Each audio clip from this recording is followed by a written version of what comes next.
اپنے بیوی بچوں کے لیے کیا کیا نہیں کیا مگر آخری وقت میں وہ دیکھنے تک نہیں آئے۔ اب تک بہت سارے نوجوان بہت سارے تدفین میں جڑے ہیں، لیکن اس مرحوم کی جو درد بھری داستان ہے میں چاہتا ہوں کہ آپ بھی سنیں اور تمام انسانیت بھی سنیں اور ان کے حق میں دعائیں بھی کریں کہ انسان کیسے کیسے درد سے سفر سے گزرتا ہے۔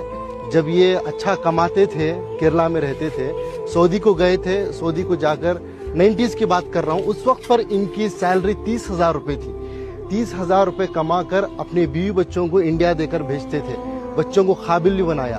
ہم تو بار بار سنتے ہیں کہ ماں بچے کو پیٹ میں 9 مہینے پالتی ہے، لیکن باپ ذہن میں زندگی بھر پالتا ہے، اپنے اولاد کے لیے کچھ بھی قربانی دے دیتا ہے۔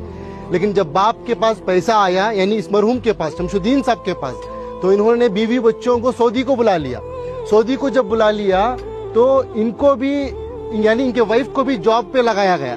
وہ جاب کرنا چاہتی تھی شاید، تو جاب کو ان کو لگایا گیا، تو ان کی سیلری ہو گئی 60,000، ان کی سیلری تھی 30,000۔ پھر کچھ ہی دن گزرے، ان کے پاس کچھ پیسہ آیا، ان کی بیوی کے پاس، ان کو اپنی زندگی سے دور کر دیا۔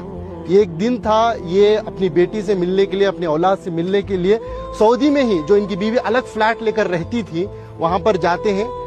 باپ اپنی بیٹی کی محبت میں انٹری لیتا ہے، جاتا ہے، بیٹی دروازہ کھولتی ہے، بیٹی باپ کو دیکھتی ہے، جیسے ہی باپ کو دیکھتی ہے ایک دم سے دروازے کو موچ دیتی ہے۔ ایک تماچے کی طرح اس مرحوم کے چہرے پر پڑا۔ یہ میں نہیں کہہ رہا ہوں، یہ ان کی خود کی زبانی ہے، مرنے سے پہلے کچھ دن پہلے انہوں نے اس واقعے کو بتایا ہے۔ اس کے گواہ ہمارے عنایت صاحب ہے، کہاں ہے؟ ہاں، یہ ہے۔ یہ بتا یہ رہے ہیں کہ سعودی سے دل دکھنے کے بعد، درد ملنے کے بعد، بنگلور کے ایک ٹاپ ایریا میں ایک بلڈنگ میں ایک مینیجر کے طور پر کام کرتے تھے۔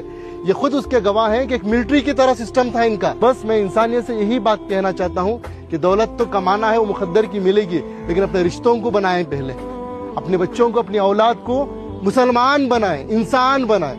آج پتا چلا کہ ان کی اولاد امریکہ میں ہے، USA میں ہے، لاکھوں کے روپے کما رہے ہیں، لیکن افسوس کی بات، دولت تو دولت ہے ان کے پاس، باپ کے جنازے کو آنے کی توفیق تک نہیں ہوئی۔ یہ اللہ کا کرم ہے کہ اللہ نے مجھے اور آپ کو چنا ہے، میں اور آپ آئے نہیں یہاں پر، اللہ ہمیں بھیجا ہے، اللہ نے ہمیں یہ توفیق دی ہے، تب جا کر اس قبرستان میں آئے ہیں، اس مرحوم کے جنازے میں شرکت کر رہے ہیں۔ اس مرحوم کی نصیب دیکھیے، آج مسجد میں نماز کے جنازہ ادا ہوئی۔ انعام بھائی، بڑا مجمع تھا، مسجد کے امام صاحب، ایک عالم دین نے ان کا جنازے کی نماز پڑھائی، اور تمام اللہ کے نیک بندے مل کر آ کر آج تدفین کے لیے جڑے۔